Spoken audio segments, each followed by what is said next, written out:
पहले बुद्धि। बुद्धि की जो बनी है शब्द इंटेलिगेंट से बनी है, जिसका अर्थ होता है बहुत में से चयन करना। और एनसीईआरटी के अनुसार इसकी परिभाषा है परिवेश को समझना, विवेकपूर्ण चिंतन करना और उपलब्ध संसाधनों का प्रभावी पूर्ण उपयोग करना। फिर ऑक्सफोर्ड ऑक्सफोर्ड के अनुसार इसकी जो परिभाषा है वो है पलक, PLUK, प्रत्यक्षण, सीखना, समझना, जानना, प्रिसीविंग, लर्निंग, अंडरस्टैंडिंग, नोइंग। तो ये संकीर्ण परिभाषा है, केवल संज्ञानात्मक बुद्धि पर बल देती है। तो प्रत्यक्षण, सीखना, समझना, जानना। फिर है अल्फ्रेड बिने। तो अल्फ्रेड बिने ने क्या बताया है बुद्धि को कि अच्छा बोध करना, अच्छा तर्क करना और अच्छा निर्णय लेना। फिर वेस्लर वेस्लर के अनुसार क्या है? तो वेस्लर ने बोला है स्व उद्देश्यपूर्ण व्यवहार करना, सविवेकपूर्ण चिंतन करना और परिवेश को समझना। फिर है रॉबिन्सन। रॉबिन्सन के अनुसार बुद्धि क्या है? तो समस्या समाधान की क्षमता और नई परिस्थितियों में समायोजन करना और अमूर्त रूप से सोचने की क्षमता ही क्या है? बुद्धि। और इसमें हम पूर्व अनुभवों का लाभ लेते हैं। निषेध निषेध के अनुसार क्या है? जटिल विचारों को समझने, पर्यावरण के साथ प्रभावी समायोजन तथा अनुभवों से सीखने तथा बाधाओं को दूर करने की क्षमता ही बुद्धि है। फिर बुद्धि की विशेषताएं क्या होती हैं? तो बुद्धि की विशेषताएं हैं जैसे कई क्षमताओं का तो योग है और अनुभवों से समस्या का समाधान किया जाता है, उद्देश्यपूर्ण व्यवहार किया जाता है, पर्यावरण में समायोजन तथा अनुकूल व्यवहार करती है, फिर विवेकशील चिंतन करने में मदद करती है और जटिल कार्य को समझकर पूर्ण करते हैं इसके द्वारा। फिर संवेगात्मक बुद्धि क्या है? तो संवेगात्मक बुद्धि की परिभाषा सेल्वी और मेयर ने दी थी अपनी किताब व्हाट्स इमोशनल इंटेलिजेंस में 1997 में। तो अपने तथा दूसरों के संवेगों को समझना, उनके बीच विभेदन करना और प्राप्त सूचना अनुसार चिंतन कर व्यवहार करना। तो यही क्या है? संवेगात्मक बुद्धि है। तो इसको अपन लिखेंगे भावनाओं को समझना प्लस विवेदन प्लस उपयोग प्लस प्रबंधन। और उदाहरण दे देंगे डॉक्टर अपने रोगियों को सहज करवाता है। ठीक है। फिर डेनियल गोलमैन के अनुसार इमोशनल इंटेलिजेंस क्या है? तो डेनियल गोलमैन ने अपनी किताब व्हाट मेक लीडर में इसकी परिभाषा दी और इसका अर्थ है आत्म जागरूकता, आत्म नियंत्रण, आत्म अभिप्रेरण, परानुभूति और सामाजिक कौशल। और फिर इसकी विशेषताएं क्या हैं संवेगात्मक बुद्धि की? तो भावनाओं और संवेगों को जानना, समझना और उनके प्रति संवेदनशील होना। फिर दूसरों व्यक्तियों के संवेगों को जानना और उनके प्रति संवेदनशील होना। फिर है अपने संवेगों को अपने विचारों से संबंध कराना। फिर है संवेगों की तीव्रता, परिणाम और प्रकृति से अवगत होना और संवेगों का नियमन प्रबंधन करना जिससे व्यवहार में सामंजस्य आ पाए। फिर है सामाजिक बुद्धि। तो एनसीईआरटी के अनुसार सामाजिक व्यवस्था के प्रति सम्मान, बड़े छोटे तथा वंचित के प्रति प्रतिबद्धता, दूसरे व्यक्तियों के विचारों का सम्मान, दूसरों की चिंता करना, यही सामाजिक बुद्धि है। उदाहरण समूह में कार्य करते करने की क्षमता जैसे कि टीम वर्क और किसी दोस्त को दुखी देखकर उसे सांत्वना देना। अब कार्ले अल्बर्ट के अनुसार सामाजिक बुद्धि क्या है? तो कार्ले अल्बर्ट ने अपनी किताब न्यू साइंस ऑफ सक्सेस में सामाजिक बुद्धि की परिभाषा दी। उनके अनुसार उन्होंने स्पेस मॉडल दिया जिसमें सोशल अवेयरनेस, पी से प्रेजेंस, ए से ऑथेंटिसिटी, सी से क्लैरिटी और ई से एम्पैथी यानी कि सामाजिक जागरूकता, उपस्थिति, प्रामाणिकता, स्पष्टता और परानुभूति ही उनके अनुसार क्या है? सामाजिक बुद्धि है। फिर सांस्कृतिक बुद्धि। तो सांस्कृतिक तत्व जैसे कि रीति रिवाज, विश्वास, अभिवृत्तियों के अनुरूप बुद्धि को डालना ही सांस्कृतिक बुद्धि है। स्टर्नबर्ग के अनुसार सांस्कृतिक बुद्धि के विकसित होने पर पर्यावरण का प्रभाव पड़ता है। पर वाइगोटस्की के अनुसार सांस्कृतिक बुद्धि दो मानसिक क्रियाओं से बनी है जिसमें पहली होती है प्राथमिक मानसिक क्रियाएं, जिसमें आती है बच्चे का रोना, जो पर्यावरण संस्कृति से प्रभावित नहीं होती और इसे सर्वव्यापी बुद्धि भी कहते हैं।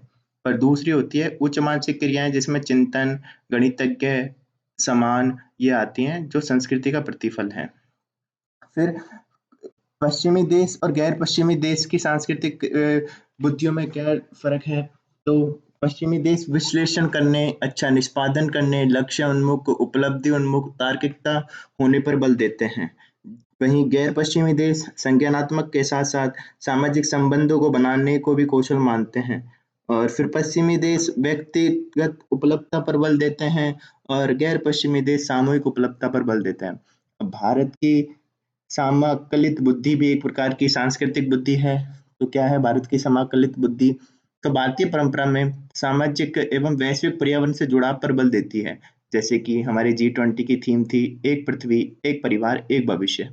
फिर है आध्यात्मिक बुद्धि। तो जोहार दाना और इयान मार्शल ने अपनी किताब spiritual intelligence the ultimate intelligence में स्वयं को जानना, फिर सामाजिक रूप से सार्थक उद्देश्य के लिए व्यवहार करना और मानवीय मूल्यों के प्रति प्रतिबद्धता। तो ये सब को ही उन्होंने आध्यात्मिक बुद्धि बताया है। और उनके अनुसार व्यक्ति मानवता को सर्वोच्च रखता है, जिसके अंदर आध्यात्मिक बुद्धि होती है। और इसके महत्व हैं मानवतावादी दृष्टिकोण, प्रकृति के घटकों का सम्मान, करुणा का भाव, विविधता का आदर और संरक्षण, सामाजिक संस्कृति पर बल। फिर है संज्ञानात्मक बुद्धि। तो संज्ञानात्मक बुद्धि जीन पियाजे द्वारा 1970 में दी गई, जिसके द्वारा सीखने, याद करना तथा समस्या हल करने, विभेदन, प्रभावी संप्रेषण की योग्यता ही संज्ञानात्मक बुद्धि है। और जैसे जैसे बच्चों की आयु बढ़ती है, कार्य क्षेत्र बढ़ता है और बुद्धि का विकास होता है। संज्ञानात्मक विकास की 4 अवस्थाएं होती हैं। एक होती है संवेदी पेशी अवस्था, फिर पूर्व सक्रियात्मक अवस्था, और एक होती है मूर्त सक्रियात्मक अवस्था, और एक औपचारिक सक्रियात्मक अवस्था। अब पर्सनैलिटी क्या है, व्यक्तित्व क्या है? तो पर्सनैलिटी लैटिन भाषा के शब्द पर्सोना से लिया गया है, जिसका अर्थ है मुखौटा। और इसका ये वो गुण है जो अनन्य है, सापेक्ष रूप से स्थिर हैं और विभिन्न स्थिति में व्यवहार को निर्देशित करते हैं। पर अल्पोर्ट के अनुसार वे गुण जो अनन्य हैं और शारीरिक मानसिक गुणों के संकलन हैं। ये सिर्फ मानसिक गुण नहीं, इसमें शारीरिक मानसिक गुणों का भी संकलन बताया है और ये गत्यात्मक होते हैं और पर्यावरण में समायोजन में मदद करते हैं। फिर कैटल के अनुसार व्यक्तित्व का आधार उन्होंने किसी स्थिति में किसी व्यक्ति के व्यवहार का पूर्वानुमान लगाना ही उन्होंने व्यक्तित्व बताया है। फिर विशेषताएं क्या हैं व्यक्तित्व की? शारीरिक एवं मनोवैज्ञानिक दोनों घटक होते हैं, गत्यात्मक होते हैं और कुछ विशेषता आंतरिक बाह्य मांग के अनुरूप बदलते रहते हैं। क्योंकि फिर अभिव्यक्ति पर्याप्त रूप से अनन्य होती है और समय के साथ परिवर्तित नहीं होते हैं। और गत्यात्मक होते हैं कुछ विशेष आंतरिक बाह्य मांग के अनुरूप। ठीक है। फिर अध्ययन के प्रमुख उपागम क्या हैं व्यक्तित्व के? तो इसमें आता है 2 तरह के। पहला आता है टाइप अप्रोच और एक होता है ट्रेट अप्रोच। तो टाइप अप्रोच यानी प्रारूप उपागम, जिसमें और फील गुण उपागम, इन दोनों में अंतर है कि प्रारूप उपागम सामान्यकरण है व्यक्तित्व का, और शील गुण उपागम में विशिष्ट मनोवैज्ञानिक गुणों पे चर्चा की जाती है। फिर प्रारूप उपागम पूर्वाग्रहों को बढ़ावा देता है, शील गुण पूर्वाग्रह आधारित नहीं है। प्रारूप उपागम सामूहिक अध्ययन पर बल देता है, पर शील गुण व्यक्तिगत अध्ययन पर बल देता है। प्रारूप उपागम व्यापक आयाम है, परंतु शील गुण उपागम विस्तृत आयाम है। फिर टाइप अप्रोच और प्रारूप उपागम में पहला आता है शेल्डन ने आधार बताया शारीरिक बनावट और स्वभाव का। तो उसने बताया गोलाकृतिक लोग मोटे, गोल, मृदुल होते हैं और उनका स्वभाव मिलनसार, मृदु, सामाजिक होता है। फिर लंबाकृतिक पतले, लंबे, सुकुमार होते हैं और उनका स्वभाव कुशाग्र बुद्धि, कलात्मक और अंतर्मुखी होता है। फिर आयताकृतिक वाले मनुष्य मजबूत, सुगठित होते हैं और उनमें स्वभाव होता है ऊर्जावान और साहसी। फिर चरक ने व्यक्तित्व को त्रिगुण, सत्व, रज, तम और त्रिदोष, वात, पित्त और कफ के आधार पर बांटा है। सद्गुणी में सत्यवादी, स्वच्छता, अनुशासित, अनासक्ति और कर्तव्यनिष्ठ वाले गुण बताए हैं। रजोगुणी में तीव्र इंद्रिय तुष्टि की इच्छा, ईर्ष्या, भौतिकवादी। और तमोगुणी अहंकार, क्रोध, आलस्य, अवसाद। अब कार्ल जुंग ने व्यक्तित्व को दो आधार पर बांटा है, बहिर्मुखी और अंतर्मुखी। बहिर्मुखी मिलनसार होते हैं, प्रत्येक संबंध बनाते हैं, दबाव में प्रतिक्रिया करते हैं और सामाजिक बुद्धिमान होते हैं। पर अंतर्मुखी अकेले रहना पसंद करते हैं, शर्मीले होते हैं, अधिक संपर्क नहीं करते और सांवेगिक द्वंद से पलायन कर जाते हैं। फिर हिप्पोक्रेटस के आधार बताया है। हिप्पोक्रेटस ने व्यक्तित्व का शरीर का द्रव, तो उत्साही व्यक्ति जिनमें रुधिर यानी ब्लड की मात्रा अधिक होती है और जो सक्रिय होते हैं, ऊर्जावान होते हैं और आशावादी होते हैं। फिर होता है श्लेष्मिक, जिसमें कफ की अधिकता होती है। ये व्यक्ति शांत, आराम और आलसी होते हैं। फिर है विवादी। विवादी जिनमें ब्लैक पित्त यानी काले पित्त की अधिकता होती है। ये विस्तृत अध्ययन चिंतक होते हैं और अंतर्मुखी होते हैं। फिर है कोपशील, जिनके अंदर पीला पित्त होता है। ये शांत स्वभाव के होते हैं, सहानुभूति वाले होते हैं और धैर्यवादी होते हैं।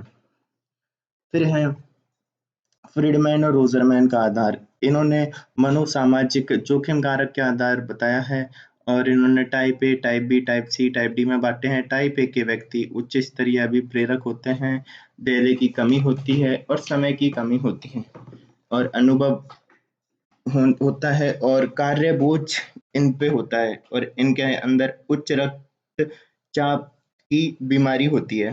फिर टाइप बी धैर्यवान होते हैं और ये कार्य समय पर करते हैं, समय की इनको कोई कमी नहीं होती है और ये कार्य को बोझ की तरह नहीं लेते हैं।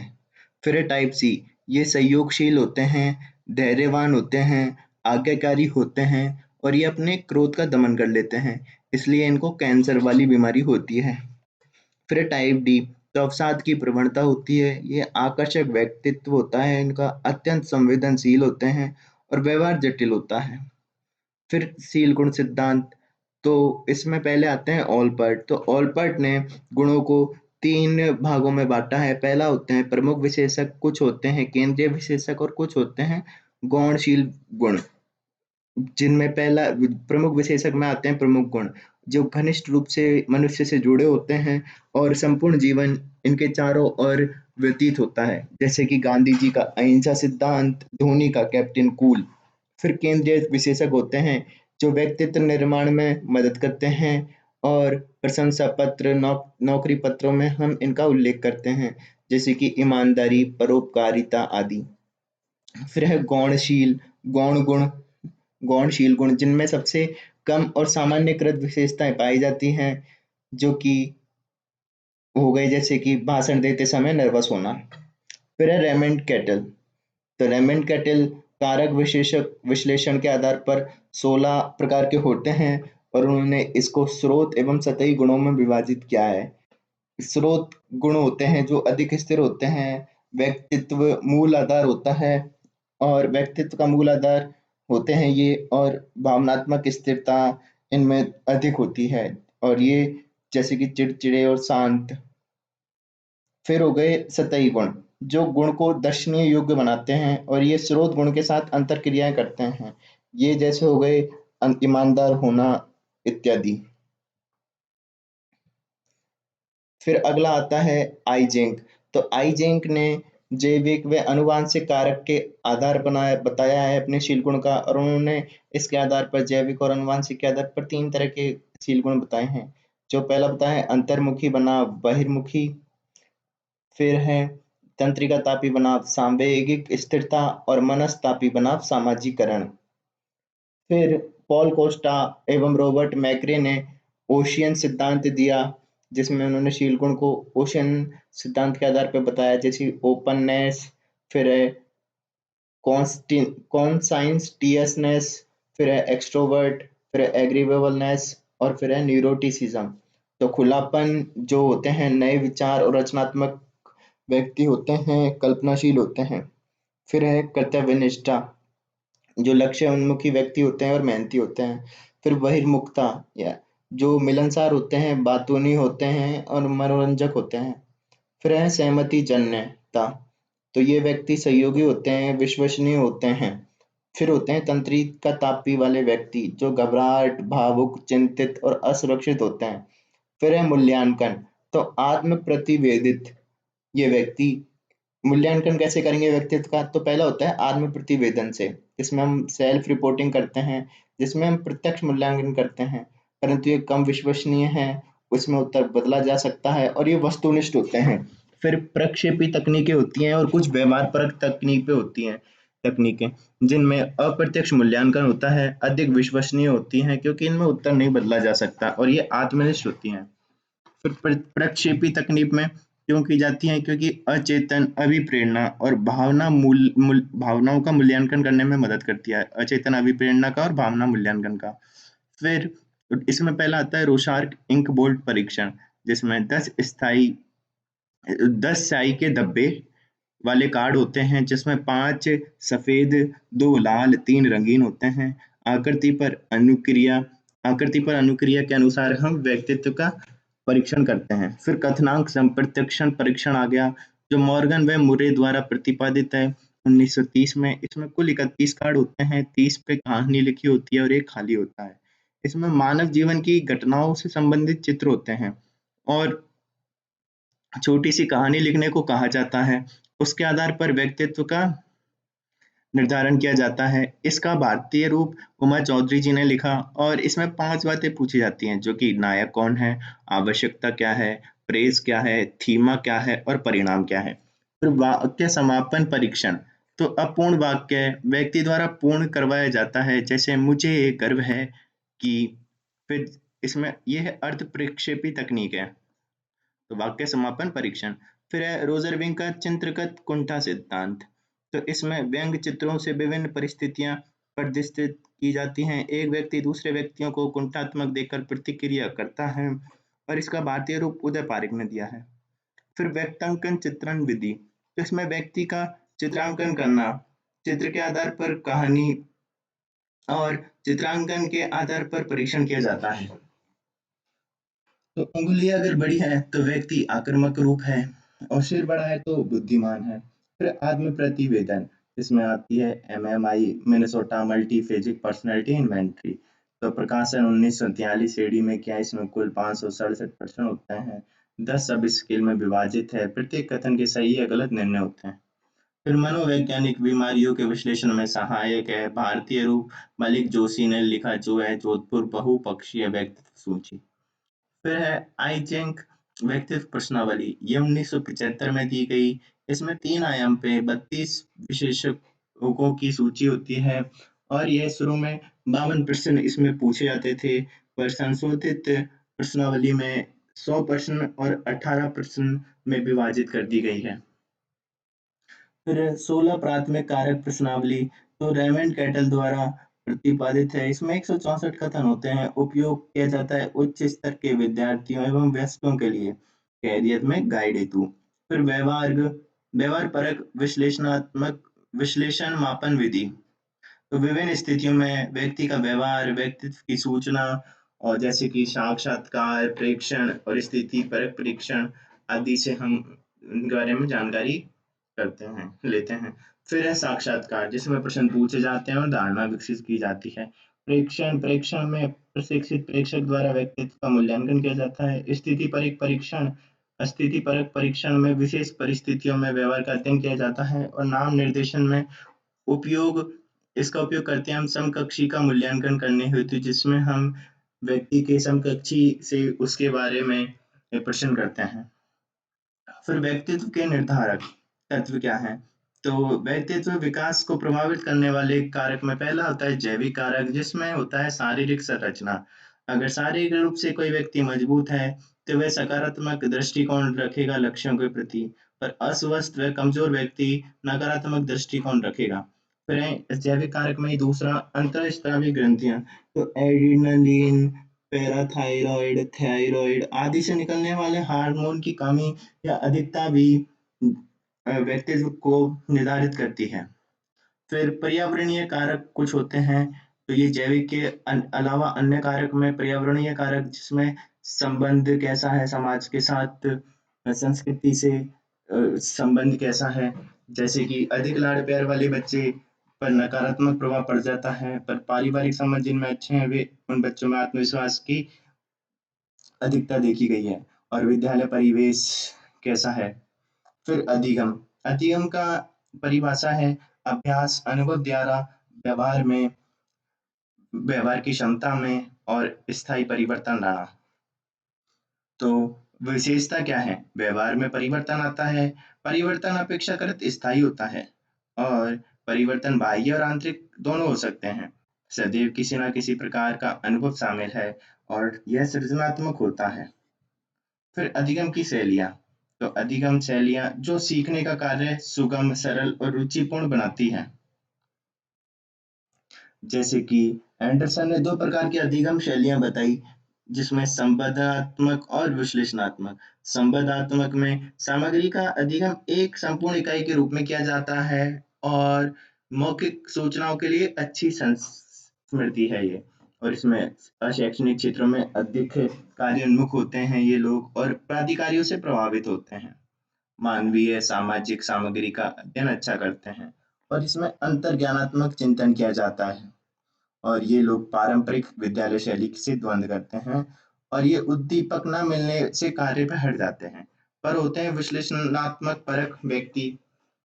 तो जो सामग्री को छोटी छोटी इकाइयों में पढ़ने पर बल देते हैं, अमूर्त विचारों के लिए अच्छी स्मृति होती है इनकी और शैक्षणिक क्षेत्र में ये अच्छा कार्य करते हैं, दूसरों से प्रभावित नहीं होते, अचेतन और अवैयक्तिक प्रकार की सामग्री का अध्ययन करते हैं, अनुक्रमिक व संरचित चिंतन करते हैं, अनुक्रमिक और संरचित और विद्यालय शैली से मेल खाते हैं और अनु अनुदीपक कार्यों में भी ये लगे रहते हैं। फिर कोलब की अधिगम शैलियाँ क्या हैं? तो कोलब ने बताया है डाइवर्जिंग, एसिमुलेटिंग और कन्वर्जिंग और एकोमोडेटिंग। तो डाइवर्जिंग के अनुसार अनुभव करना और एवं देखना, तो एसिमुलेटिंग के अनुसार देखना और चिंतन करना, कन्वर्जिंग के अनुसार चिंतन करना एवं करना, कार्य करना। फिर है अकोमोडेटिंग, अकोमोडेटिंग के अनुसार कार्य करना व महसूस करना। अब है उत्पत्ति। अधिगम में अधिगम की उत्पत्ति में कौन-कौन से चरण हैं? तो पहले होते हैं प्रत्याक्षिक प्रकार्यता, इसमें भौतिक पर्यावरण के प्रति जैविक प्रतिक्रियाएं होती हैं, सूचना प्राप्ति के माध्यम जैसे दृश्य, श्रवण, स्पर्श ये होते हैं।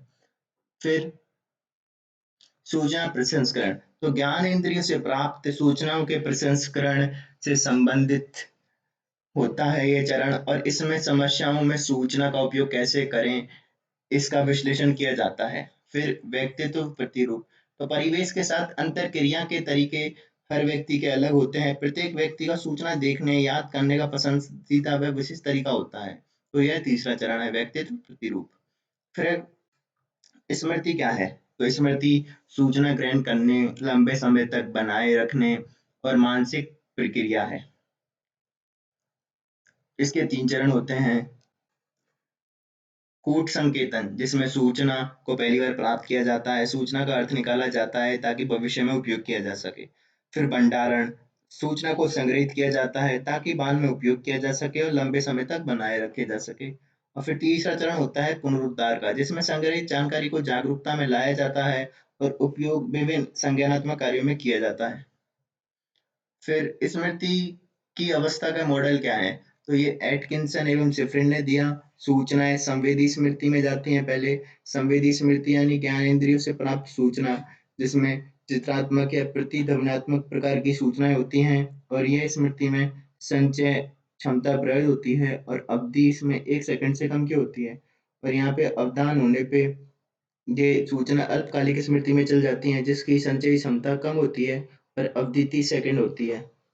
फिर अगर इन सूचनाओं का विस्तार पूर्वक अभ्यास किया जाए तो ये दीर्घकालिक स्मृति में चली जाती हैं और वहाँ पे स्थायी स्मृति होती है और संचयी क्षमता असीमित होती है और अवधि भी जीवन पर्यंत होती है। फिर है टल्विंग का स्मृति मॉडल। तो दीर्घकालिक स्मृति, स्पष्ट स्मृति और अस्पष्ट स्मृति में इसने डिवाइड की है। तो दीर्घकालिक स्मृति को 2 भागों में विभाजित किया, स्पष्ट स्मृति और अस्पष्ट। तो स्पष्ट होती है घोषणा परक, जिसमें तथ्य घटनाएं होती हैं। तो स्पष्ट स्मृति भी 2 प्रकार की होती है, घटना परक और अर्थगत स्मृति। घटना परक में व्यक्तिगत अनुभव आते हैं, जैसे पहली बार स्कूल जाना, और अर्थगत में तथ्यात्मक सूचनाएं आती हैं, जिसमें 2 + 4 = 6। पर अस्पष्ट स्मृति होती है प्रक्रिया मूलक, जो कि कार्य को कैसे करना है, व्यक्ति की भावनाएं क्या हैं आदि। फिर है स्मृति का बार्टलेट मॉडल। तो स्मृति सक्रिय प्रक्रिया है और आवश्यकता अनुसार परिवर्तन होता रहता है। व्याख्या हेतु स्कीमा की अवधारणा दी है। स्कीमा भूतपूर्व ज्ञान अनुभवों का संगठन है और आने वाली सूचनाओं का विश्लेषण, भंडारण व पुनरुद्धार को प्रभावित करता है। तो स्कीमा क्या है? भूतपूर्व ज्ञान अनुभवों का संगठन, जो आने वाली सूचनाओं का विश्लेषण और भंडारण और पुनरुद्धार को प्रभावित करता है। फिर क्रैग लोकर्ट का सिद्धांत क्या है? तो सूचना प्रसंस्करण के दो स्तर होते हैं, उथला प्रसंस्करण और गहन। तो उथले में भौतिक विशेषताओं पर ध्यान दिया जाता है, कम समय तक याद रहता है। गहन में सूचनाओं का अर्थ निकाला जाता है और लंबे समय तक याद रहती है। फिर सूचना का एक भंडार से दूसरे भंडार में कैसे जाती है? तो एटकिंसन तथा शिफ्रिन ने नियंत्रण प्रक्रिया का विस्तार किया या विचार किया। इन्होंने बताया कि पहली होती है चयनात्मक अवधान, कि कौन सी सूचना संवेदी से अल्पकालिक में जाएगी। फिर अनुरक्षण अभ्यास, उसके अभ्यास के द्वारा अल्पकालिक में वांछित समय तक वह सूचना रहती है। और खंडनीय फिर विधि आती है, जिसके तहत अल्पकालिक स्मृति की क्षमता बढ़ाने की नियंत्रण प्रक्रिया है। और विस्तार पूर्वक अभ्यास से अल्पकालिक से दीर्घकालिक आवश्यकता दीर्घकालिक में ये सूचना चली जाती है और आवश्यकता पड़ने पर पुनः उपयोग किया जाता है। तो एटकिंसन और शिफ्रिन ने नियंत्रण प्रक्रिया में 4 बताए: चयनात्मक अवधान, अनुरक्षण अभ्यास, खंडनीय विधि और विस्तार पूर्वक अभ्यास। फिर है विस्मरण। तो अनुभव किए गए जीवन में किए गए अनुभव और धारण की गई सूचना को किसी कारण से खो देने की प्रक्रिया ही विस्मरण है। फिर एबिंगास वक्र क्या है? तो अधिगम एवं धारण के बीच समय का अंतर जितना बढ़ेगा, धारण की क्षमता या मात्रा उतनी कम होती जाएगी। फिर प्रारंभ में स्मृति का ह्रास तीव्र होता है, बाद में गिरावट बहुत क्रमिक और धीमी गति से होती है। तो 20 मिनट में 50% धारण मात्रा कम हो गई और 8 घंटे में भी बहुत कम हो गई। फिर 20 मिनट की मात्रा यहाँ पे आके स्थिर हो गई है। फिर विस्मरण के सिद्धांत क्या हैं? तो पहला है अनुपयोग सिद्धांत। तो प्रतिपादन 1885 में एबिंगहास ने किया। तो इसमें बताया सीखते समय हम स्मृति चिन्ह का निर्माण करते हैं और समय के साथ स्मृति चिन्ह लोप होते जाते हैं। फिर अवरोध का सिद्धांत। तो सीखते समय विभिन्न पदों, सूचनाओं के बीच सहचर्य स्थापित किया जाता है, पर पुनरुद्धार के समय सहचर्यों में प्रतिस्पर्धा होती है, जिसके फलस्वरूप अवरोध उत्पन्न होता है। तो इसमें अवरोध के में पहला आता है अग्रलक्षी या अग्रोन्मुखी अवरोध, जो पहले गई सीखी गई क्रिया बाद में सीखी गई क्रिया के प्रत्यायोजन में अवरोध उत्पन्न करती है। फिर पूर्वलक्षी या पृष्ठोन्मुखी अवरोध, जिसमें नई सूचना के एकत्रण के बाद पुरानी सूचना को स्मरण में कठिनाई होती है। फिर है कूट संकेतन असफलता। तो उचित कूट संकेतन नहीं होने पर दीर्घकालिक स्मृति में प्रवेश नहीं हो पाती है। फिर है सुदृढ़ीकरण असफलता, ये भी सेम है। फिर पुनरुद्धार असफलता सिद्धांत, तो टल्विंग के द्वारा दिया गया, जिसमें बताया कि संचित सूचनाओं का समय पर प्रयोग नहीं हो पाना और पुनरुद्धार के संकेतों की अनुपस्थिति। फिर अभिप्रेरण विस्मरण क्या है? तो सिगमंड फ्रॉइड द्वारा दिया गया, वो कहते हैं हम भूलते हैं क्योंकि हम भूलना चाहते हैं। दोष भाव उत्पन्न करने वाली जीवन की अनुभूतियों को दमन के माध्यम से भूला जाता है। फिर स्मृति वृद्धियों की युक्तियां होती हैं कुछ। तो स्मृति में वृद्धि की कुछ युक्तियां होती हैं। उसमें पहले हम देखते हैं प्रतिमाओं के उपयोग से। तो कीवर्ड विधि और स्थान विधि, तो जिसमें हम सूचना से प्रमुख महत्वपूर्ण कीवर्ड का उपयोग करते हैं सूचना को याद रखने के लिए, और स्थान विधि हम किसी सूचना से संबंधित स्थान को याद करते हैं। फिर संगठन के उपयोग से इसमें दो विधि आती हैं, खंडनीय विधि और प्रथम अक्षर विधि। खंडनीय हम सूचनाओं को छोटे छोटे टुकड़ों में बांट कर याद रखते हैं, और प्रथम अक्षर तकनीक में हम सूचना के प्रथम अक्षर को याद करते हैं। फिर गहन स्वर प्रक्रमण द्वारा, तो गहर स्तर का प्रक्रमण द्वारा कैसे करते हैं? क्रय को लोकट द्वारा दिया गया, हम सतह की जगह अर्थ पर ज्यादा ध्यान देते हैं, सतही की जगह अर्थ पर ज्यादा ध्यान देते हैं। फिर है अवरोध कम करना वाली विधि, जिसमें एक साथ याद करने से बचा जाता है। फिर है PQRST विधि, जो थॉमस और रॉबिन्सन द्वारा प्रतिपादित है। इसमें पी पूर्व अवलोकन, जिसमें सरसरी नजर देखना, फिर प्रश्न करना, क्यू से प्रश्न करना, और जिसमें पाठ में प्रश्न करना, और फिर आर से रीडिंग यानी पढ़ना, जो पाठ में उत्तर खोजना। फिर स्वत स्वत यानी जोर से पढ़ना, और परीक्षण, जो पढ़ा है उसको लिखना। अब है अभिप्रेरणा। तो अभिप्रेरणा क्या है? मानसिक शारीरिक अवस्था है जो वर्तमान की आवश्यकताओं की पूर्ति के लिए उद्वेलित करती है, और यह काम शुरू करना, जारी रखना और नियमित रूप से बनाए रखने के लिए हमें प्रेरित रखती है।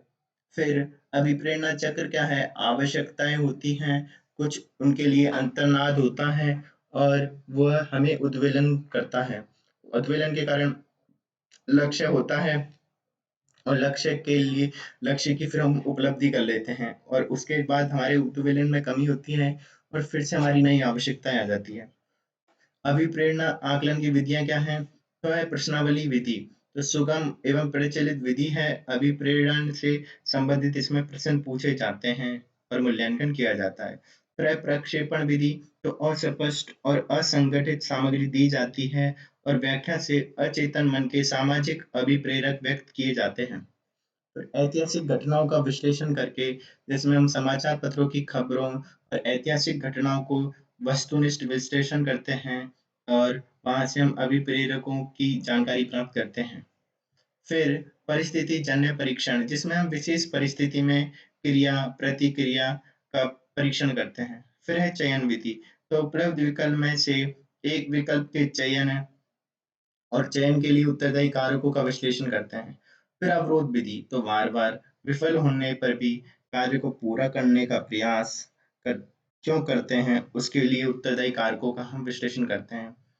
फिर है आत्म सिद्धि सिद्धांत, तो इसके लिए कुछ हमारे ये मैस्लो द्वारा प्रतिपादित है, जिसमें सिद्धांत मानवीय आवश्यकताओं पर आधारित है, और प्रत्येक मनुष्य के अंदर 5 प्रकार की आवश्यकताएं क्रमानुसार होती हैं, जो कि हैं शारीरिक आवश्यकताएं, पहली सुरक्षा आवश्यकताएं, दूसरी संबंध आवश्यकताएं, तीसरी मान सम्मान की आवश्यकताएं, चौथी, और फिर है आत्म सिद्धि, जिसमें आ गई नैतिकता आदि, योगिक पांचवी। फिर प्रतिबल और प्रबंधन। अगला है प्रतिबल एवं प्रबंधन। तो कारण के आधार पर प्रतिबल हमने बताया, जब समस्या क्षमता से ज्यादा हो जाए और फलस्वरूप स्थिति में आकस्मिक आकस्मिक परिवर्तन हो जाए और संतुलन भंग हो जाए। पर प्रभाव के आधार पर हमने बताया कि जब कठिन या चुनौतीपूर्ण परिस्थिति में शारीरिक, सांवेगिक और संज्ञानात्मक और व्यवहारात्मक परिवर्तन हो, तो वही हमारा प्रतिबल है या फिर स्ट्रेस है।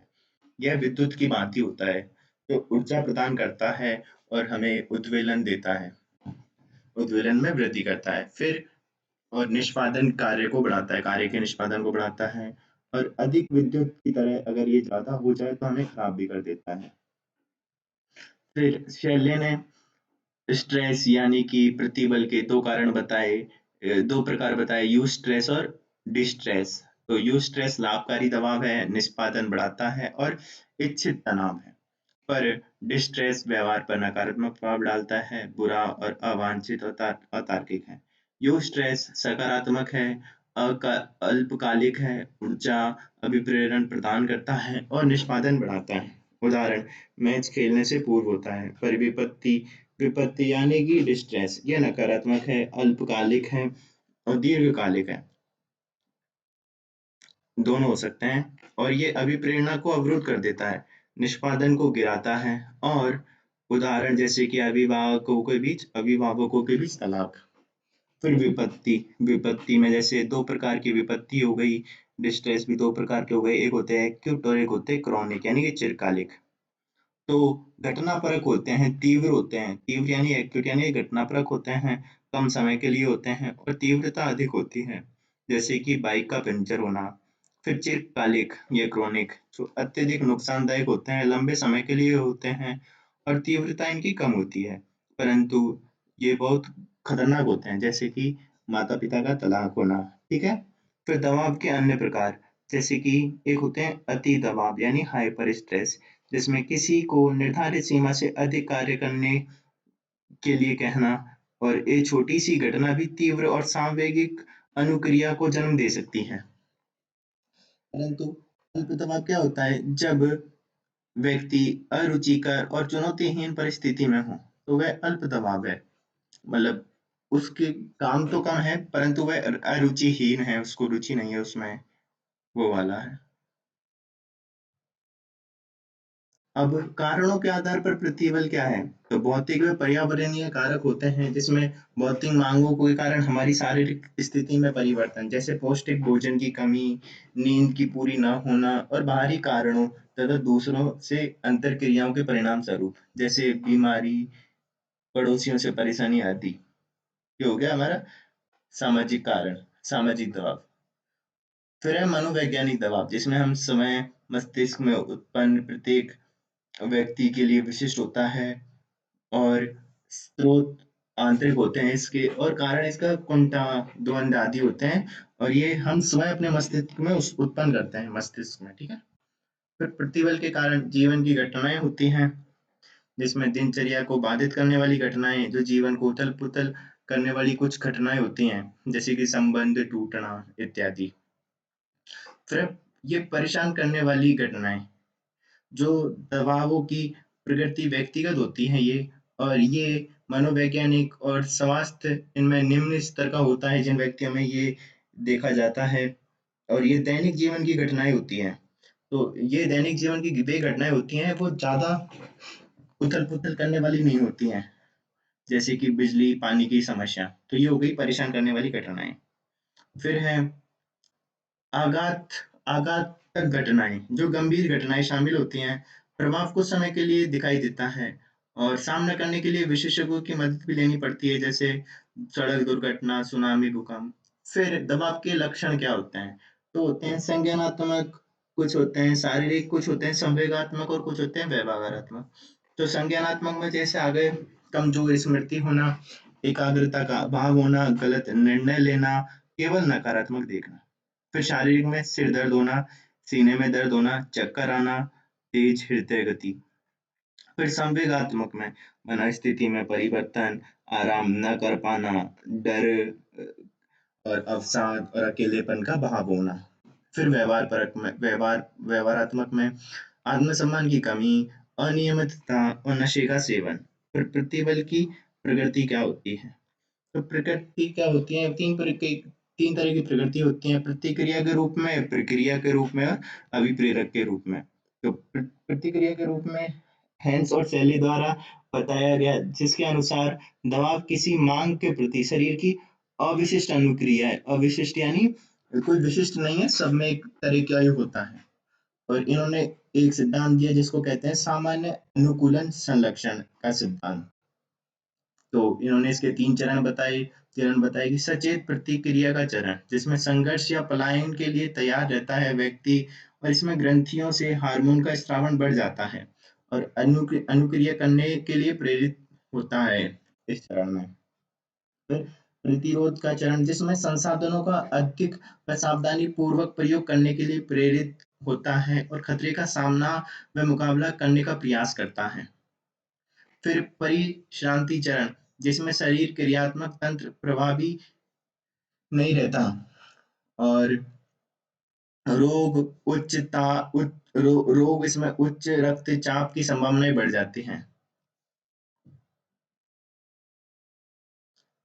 फिर है जैसे कि इसमें सचेत प्रतिक्रिया, जिसमें हमारे संघर्ष और पलायन के लिए पहला चरण, फिर हम उसके लिए तैयार होते हैं तो हमारी स्तर बढ़ा, और प्रतिरोध का चरण पर जब हमारी शारीरिक क्रियात्मक तंत्र अप्रभावी हो गया, तो हमारी घट गई फिर, ठीक है, और परिश्रांति आ गई। और सामान्य सामान्य प्रतिरोध का स्तर ये है, और होमियोस्टेसिस कहते हैं इसको। फिर प्रतिबल प्रक्रिया के रूप में लेजारस फॉकमैन द्वारा दिया गया, जिसके अनुसार दबाव एक प्रक्रिया है जो व्यक्ति और पर्यावरण के बीच पाई जाती है। और उन्होंने मूल्यांकन के दो प्रकार बताए। उन्होंने बताया कि प्राथमिक मूल्यांकन करना चाहिए, जिसमें दबाव का कारण का दबाव के कारण का मूल्यांकन किया जाता है, जिसमें वातावरण के परिणाम के प्रति सकारात्मकता, नकारात्मक या तटस्थ दृष्टिकोण को देखा जाता है। किसमें बदलते वातावरण के परिणाम के प्रति। फिर इसमें द्वितीयक मूल्यांकन होता है, जिसमें संसाधन, क्षमता इत्यादि का मूल्यांकन किया जाता है, सामना करने के लिए पर्याप्त है या नहीं है, ये देखा जाता है। फिर अपर्याप्त संसाधन होने पर दो प्रकार के उपाय किए जाते हैं। पहला है समस्या केंद्रित उपाय, जिसमें संज्ञानात्मक तथा व्यवहारात्मक विकल्पों के माध्यम से समस्या का समाधान का प्रयास किया जाता है। फिर एक होता है संवेग केंद्रित उपाय, जिसमें हम संवेग नियमन पर अधिक बल देते हैं, जिसमें मनस्थिति में परिवर्तन की कोशिश करते हैं। फिर एक कार्य विपरीतक के रूप में, तो होम्स व राहे द्वारा यह सिद्धांत दिया गया। उनके अनुसार दबाव एक स्वतंत्र चर है, ये किसी से रिलेटेड नहीं है, ये इंडिपेंडेंट है। ठीक है, स्वतंत्र चर के रूप में इन्होंने परिभाषित किया। फिर दबाव को उन्होंने अनुभव की बजाय अनुभव के कारण के रूप में देखा है। और प्रतिबल का सामना करने के कैसे करेंगे हम प्रतिबल का सामना, तो इसके लिए हमारे दो देते हैं, जैसे कि प्रतिक्रियाओं, पहले प्रतिबल का सामना से क्या समझते हैं, तो प्रतिक्रियाओं का समूह है जो दबाव कम करने के उद्देश्य से की जाती है, और ये गतिशील स्थिति विशिष्ट प्रतिक्रियाएं होती हैं। अब इसमें पहले आते हैं एंडलर पार्कर का सिद्धांत। तो इन्होंने टास्क ओरिएंटेड पहला दिया, जिसमें इन्होंने बताया कि विश्लेषण करते हैं, सूचना और विकल्प के बारे में हम जानकारी लेते हैं। फिर उसमें हम दूसरा इसमें स्टेप होता है इमोशन ओरिएंटेड, जिसमें हम आशा बनाए रखते हैं और भावनाओं को नियंत्रित करते हैं। और तीसरा चरण होता है जिसमें हम ओवर क्या है ये अवॉइडेंस ओरिएंटेड, तो इसमें हम स्थिति गंभीरता को नकारते हैं और कम करने का प्रयास करते हैं और विचारों का दमन करते हैं।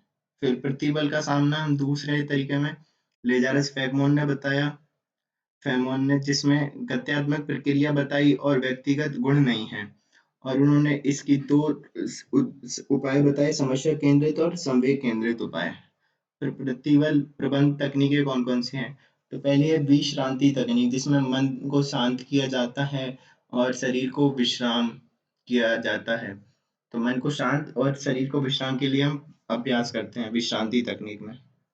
फिर ध्यान प्रतिक्रियाएं, जिसमें हम अपने ध्यान को किसी दूसरी चीज पे लगाते हैं, जिससे हमारा प्रतिबल प्रबंध हो पाए।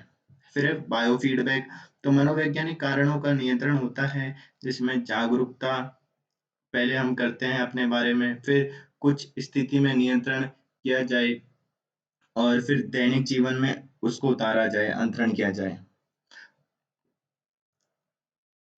फिर है क्रिएटिव विजुअलाइजेशन, जिसमें हम आत्मनिष्ठ अनुभव की प्रक्रिया है, जिसमें हम लक्ष्य के साथ जुड़े चित्र या विचार मन में बना लेते हैं। फिर है संज्ञानात्मक व्यवहार तकनीक है, जिसमें हम नकारात्मक अतार्किक विचारों को सकारात्मक तथा तार्किक विचारों से प्रतिस्थापित करते हैं और हम दूसरों के प्रति कृतज्ञता प्रकट करते हैं। फिर व्यायाम, जिसमें हम नियमित व्यायाम करते हैं, जिससे हृदय क्रिया बेहतर हो, फेफड़ों की क्षमता बेहतर हो, रक्त प्रवाह में वृद्धि हो। फिर मानसिक स्वास्थ्य को प्रोत्साहन कैसे दिया जाए, तो मानसिक स्वास्थ्य से अर्थ है न केवल बीमारी का अभाव, बल्कि पूर्ण मानसिक, शारीरिक, सामाजिक, आध्यात्मिक कुशल क्षेम ही स्वास्थ्य है। फिर निम्न स्तरों से बढ़ाया जा सकता है हमारा मानसिक स्वास्थ्य। तो पहला आता है दबाव प्रतिरोधी व्यक्तित्व। तो कोबासा द्वारा प्रतिपादित यह सिद्धांत है, जिसमें उन्होंने व्यक्ति जिसमें उच्च स्तर का दबाव होता है लेकिन निम्न स्तर के रोग होते हैं, उसके उन्होंने 3 गुण बताए हैं, जिसमें प्रतिबद्धता, नियंत्रण और चुनौती। तो वह व्यक्ति कार्य, समाज और परिवार रुचियों के प्रति प्रतिबद्ध होता है, और नियंत्रण उद्देश्य की सही दिशा हेतु उसका नियंत्रण होता है। तो चुनौती, परिवर्तन को सकारात्मक समझते हैं, ना कि खतरा समझते हैं। और फिर जीवन कौशल, तो दैनिक जीवन की मांगों को कुशलता पूर्वक पूरा करना ही क्या है, ये दूसरी तकनीक है, जिसमें हम आग्रहीता, समय प्रबंधन, स्व विवेक चिंतन, संबंधों में सुधार और असहायक आदतों पर विजय आदि कुछ उपाय कर सकते हैं, जिसमें आग्रहीता का अनुभव है भावना, इच्छा, आवश्यकता और विचारों में सुस्पष्ट तथा विश्वासपूर्ण संप्रेषण। फिर लक्ष्य प्रबंधन में हम लक्ष्य प्राप्ति में सहायक कार्यों पर समय व्यतीत करना पसंद करते हैं और स्व विवेक चिंतन में हम नकारात्मक भाव को हटाते हैं और सकारात्मक भाव में वृद्धि प्रदान करते हैं। फिर संबंधों में सुधार जिसमें 3 कौशल देखते हैं, सुनना, दूसरे व्यक्ति को अभिव्यक्त करना, अपने आप को और भिन्न मतों को स्वीकार करना। फिर असहायक आदतों पर विजय जैसे कि पूर्णतावादी होने से बचना और कार्य को टालना इत्यादि। फिर सरकार के द्वारा कुछ प्रयास किए जा रहे हैं जैसे संवैधानिक प्रयास है अनुच्छेद 21 में। फिर राष्ट्रीय मानसिक स्वास्थ्य कार्यक्रम 1982 में। फिर मानसिक स्वास्थ्य एक्ट लाई गई 2017 में और किरण हेल्पलाइन। फिर कुछ अन्य कारक हैं जैसे कि उचित आहार, व्यायाम और सकारात्मक अभिवृत्ति। अब पॉजिटिव हेल्थ के क्या कारक और क्या-क्या होते हैं? तो स्वस्थ शरीर हो, उच्च गुणवत्ता के व्यक्तिगत संबंध हो और उद्देश्य का हमें बोध हो, आत्म-सम्मान हो और कार्यों में प्रवीणता हो। तो ये पॉजिटिव हेल्थ के कुछ कारक हैं।